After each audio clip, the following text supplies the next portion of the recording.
नमस्कार विद्यार्थियों, आप सभी का मेरे चैनल संदीप जैन क्लासेस के इस ऑनलाइन प्लेटफॉर्म पर एक बार पुनः हार्दिक स्वागत है।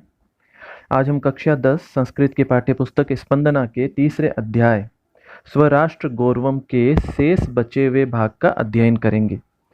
इससे पूर्व हम इस पाठ का परिचय पूर्व में अपलोडेड वीडियो में प्राप्त कर चुके हैं और प्रथम 5 श्लोक का विस्तृत अध्ययन हम उस वीडियो में कर चुके हैं। आज हम छठे से लेके और 11वें श्लोक तक का अध्ययन इस वीडियो में करेंगे। छठे श्लोक से शुरू करते हुए, अपि स्वर्णमयी लंकाम न मे लक्ष्मण रोचते जननी जन्मभूमिश्च स्वर्गादपि गरीयसी। अपि स्वर्णमयी लंकाम, भगवान राम लक्ष्मण को संबोधित करते हुए कहते हैं कि सोने से बनी हुई होते हुए भी ये लंका न में लक्ष्मण रोचते, मुझे रुचिकर नहीं लगती है। वो लक्ष्मण को कहते हैं कि लंका हालांकि इसका महत्व अलग ही है और इसकी रमणीयता अलग ही है, लेकिन सोने से बनी हुई होते हुए भी मुझे ये ज़्यादा आकर्षित नहीं करती है। जननी जन्मभूमिश्च स्वर्गादपि गरीयसी। भगवान राम आगे कहते हैं कि जननी और जन्मभूमि, जननी जन्मभूमिश्च, जन्म देने वाली माँ और जन्मभूमि स्वर्गादपि गरीयसी, वो स्वर्ग से भी महान है, स्वर्ग से भी गुरुतर है, बढ़कर है। तो यहाँ कवि ने जननी और जन्मभूमि के महत्ता को स्पष्ट करते हुए और कहा है कि इनसे बढ़कर स्वर्ग भी नहीं हो सकता है। जैसा भगवान राम ने लक्ष्मण को कहा है कि सोने से बनी हुई होते हुए भी लंका मुझे रुचिकर नहीं लगती है, और उसकी अपेक्षा जननी और जन्मभूमि जो है वो अत्यधिक गुरुतर है, उसकी अपेक्षा अत्यधिक बढ़कर है। यहाँ तक कि स्वर्ग भी जो है उसका मुकाबला नहीं कर सकता है, क्योंकि जननी और जन्मभूमि हमारा पालन पोषण करती है, हमारी रक्षा करती है और हमें प्रगति पथ पर आगे की ओर लेकर जाती है। स्वर्गादपि का मतलब स्वर्ग से भी। 7वां श्लोक हम देखेंगे। राष्ट्र दृष्टिम नमस्यामो राष्ट्र मंगलकारिणीम यया विना न पश्यन्ति राष्ट्रम स्वनिकट स्थितम। अमृत वाग्भवाचार्य द्वारा रचित इस श्लोक में बताया गया है, राष्ट्र दृष्टिम नमस्यामो, राष्ट्र की दृष्टि को मैं नमस्कार करता हूँ या हम नमस्कार करते हैं। राष्ट्र दृष्टि का मतलब होता है राष्ट्र के प्रति अच्छी भावना को, राष्ट्रीय सोच को, देशभक्ति की भावना को नमस्कार करते हैं। नमस्यामो राष्ट्र मंगलकारिणी, जो कि राष्ट्र के प्रति मंगलकारिणी होती है, राष्ट्र का, देश का भला करने वाली होती है। तो प्रथम पंक्ति का अर्थ ये हो गया कि राष्ट्र का कल्याण करने वाली देशभक्ति की भावना को, राष्ट्रीय सोच को हम नमस्कार करते हैं। यया विना न पश्यन्ति, जिसके बिना नहीं देख सकते हैं। पश्यन्ति का मतलब देखते हैं, जिसके बिना नहीं देखते हैं। राष्ट्रम स्वनिकट स्थितम, हम अपने निकट स्थित राष्ट्र को भी, स्वनिकट स्थितम, निकट स्थितम यानी समीप में स्थित को, यानी हम अपने समीप स्थित राष्ट्र को भी उसके बिना नहीं देख पाते हैं। तो यहाँ कवि ने राष्ट्र दृष्टि का महत्व प्रतिपादित किया है और राष्ट्रभक्ति की भावना का महत्व प्रतिपादित किया है और उसको प्रणाम किया है, क्योंकि उसके बिना हम अपने स्वयं के राष्ट्र को पहचान नहीं सकते हैं, हमारे हृदय में अंतर्ग्रहित नहीं कर सकते हैं और हमारे मन में उसके प्रति अपनत्व का भाव नहीं आता है। 8वां श्लोक। समान संस्कृति मताम यावती पितृ पुण्य भूह तावतीम भूमावृत्य राष्ट्र में कम निगद्यते।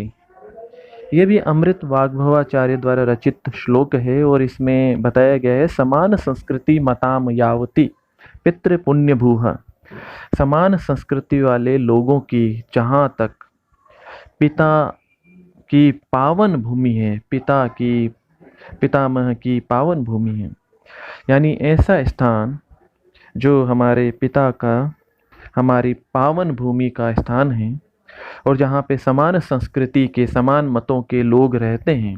यावती, यावती का मतलब होता है जितनी, जितनी भूमि पर समान संस्कृति के लोग रहते हैं। तावतीम, उतनी, भूमावृत्य, भूमि को ढककर, राष्ट्रमेकं निगद्यते, एक राष्ट्र कहा जाता है। अर्थात जितनी भूमि तक, जितनी धरा तक एक ही संस्कृति के लोग पावन पुण्य भूमि पर फैले हुए हैं, उतनी भूमि को मिलाकर एक राष्ट्र कहा जाता है। तो यहाँ कवि ने राष्ट्र की परिभाषा दी है और बताया है कि समान संस्कृति से युक्त लोग जो जहाँ तक अपने पावन पितृभूमि पर निवास करते हैं, वह पूरा स्थान एक राष्ट्र कहलाता है। वहाँ पे एक ही संस्कृति के, एक ही विचारधारा के लोग निवास करते हैं, वो स्थान एक राष्ट्र हो जाता है। अगला श्लोक, पितृभुत्वं पुण्यभुत्वं द्वयं यस्य न विद्यते तस्य स्वत्वं तत्र राष्ट्रे भवितुं न किलार्हति। यह भी अमृत वाग्भवाचार्य द्वारा रचित है और इसमें पुनः हमारी मातृभूमि का भाव जो है वो कितना महत्वपूर्ण होता है इसको प्रतिपादित करते हुए और कवि कहते हैं पितृभुत्वम, पितृभूमि का भाव यानी पिता की भूमि का भाव, पुण्यभुत्वम यानी पावन भूमि का भाव या मातृभूमि का भाव, द्वयम यस्य न विद्यते, ये दोनों ही जहाँ विद्यमान नहीं होते हैं। यानी जिस व्यक्ति के मन में ना तो अपने पितृभूमि का भाव है, ना ही पावन भूमि का भाव है, वहाँ क्या होता है, तस्य स्वत्वम तत्र राष्ट्रे भवितुम न किल्हारति। तस्य स्वत्वम, स्वत्वम का मतलब स्वामित्व, तो उसका स्वामित्व तत्र राष्ट्र, उस राष्ट्र पर, भवितुम न किल्हारति, संभव नहीं हो सकता है, वास्तव में योग्य नहीं है।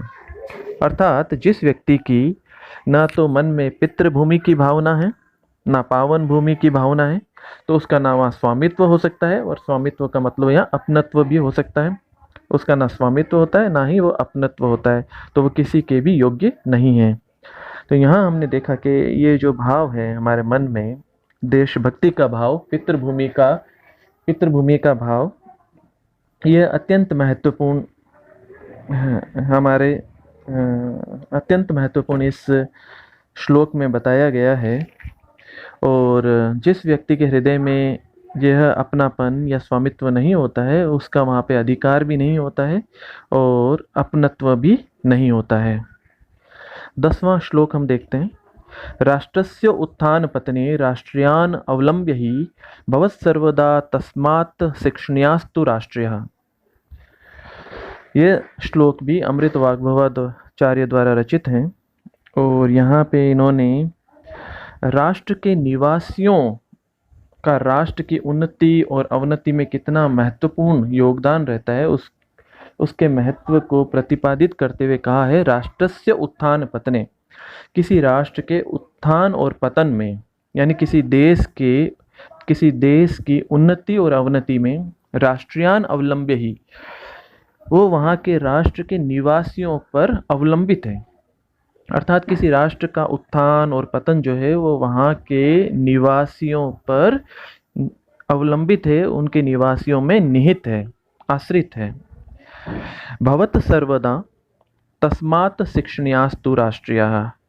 तो भवत सर्वदा का मतलब होता है कि आपका हमेशा, तस्मात् का मतलब इसलिए, इस कारण से, शिक्षणीयास्तु राष्ट्रियः यानी जो राष्ट्र के निवासी हैं वो उनको पढ़ाना चाहिए, सिखाना चाहिए, सिखाने योग्य होना चाहिए।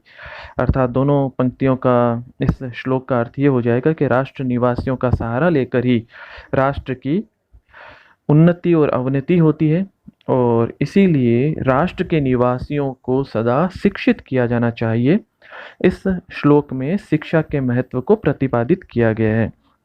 कवि यहाँ कहना चाहते हैं कि जो शिक्षित निवासी हैं वो ही किसी राष्ट्र की उन्नति में सहयोग दे सकते हैं। अशिक्षित लोग जो हैं वो राष्ट्र की उन्नति में उतना सहयोग नहीं कर सकते हैं, और शिक्षित राष्ट्र ही एक मजबूत और सबल राष्ट्र होता है।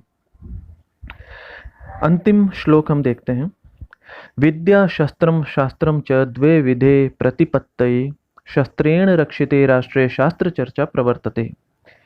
चाणक्य नीति में यह श्लोक उद्घाटित है और चाणक्य के अनुसार विद्या शस्त्रम शास्त्रम च द्वे विधे प्रतिपत्तये, प्रतिपत्तये का मतलब होता है ज्ञान के लिए, ज्ञानाय।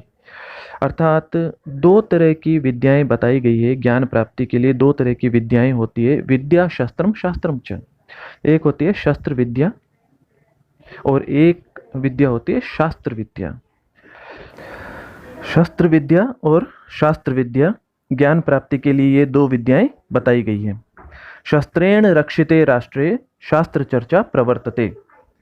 चाणक्य के अनुसार शस्त्रेण रक्षिते राष्ट्रे यानी शस्त्रों द्वारा सुरक्षित राष्ट्र में शास्त्र चर्चा प्रवर्तते, वहाँ पे शास्त्रों की चर्चा यानी ज्ञान विज्ञान की चर्चा जो है वह प्रवृत्त होती है। यानी ऐसा राष्ट्र जो शस्त्रों द्वारा रक्षित है, वहीं पर ही शास्त्र चर्चा संभव है। अर्थात यहाँ चाणक्य जो है ये कहना चाहते हैं, अपने इस नीति ग्रंथ में उन्होंने उल्लेख किया है कि जिस राष्ट्र की सीमाएं शस्त्रों के द्वारा सुरक्षित है, वहीं पर शास्त्रीय चर्चाएं करना संभव हो सकता है। तो दोनों तरह की विद्याएं, शस्त्र विद्या और शास्त्र विद्या में से शस्त्र विद्या को चाणक्य ने ज़्यादा महत्वपूर्ण बताते हुए कहा है कि शस्त्र विद्या मानव और देश की रक्षा करने में समर्थ होती है। राष्ट्र की जो सुरक्षा है वो शस्त्र से ही संभव हो पाती है, और जो राष्ट्र जो है अपने शस्त्र विद्या के द्वारा और शस्त्रों के द्वारा सुरक्षित है, वहीं पर हम बाकी सभी विद्याओं का, शास्त्रों की विद्याओं का, ज्ञान विज्ञान आदि का अध्ययन कर सकते हैं, उनका विमर्श कर सकते हैं, और वहीं पर ये सब चर्चाएं हो सकती है। अतः राष्ट्र की रक्षा के लिए शस्त्र विद्या का अत्यधिक महत्व है। तो इस प्रकार से हमने देखा कि स्वराष्ट्र गौरवम पाठ में राष्ट्र के महत्व को प्रतिपादित करने वाले 11 श्लोकों का संकलन किया गया है। बहुत बहुत धन्यवाद।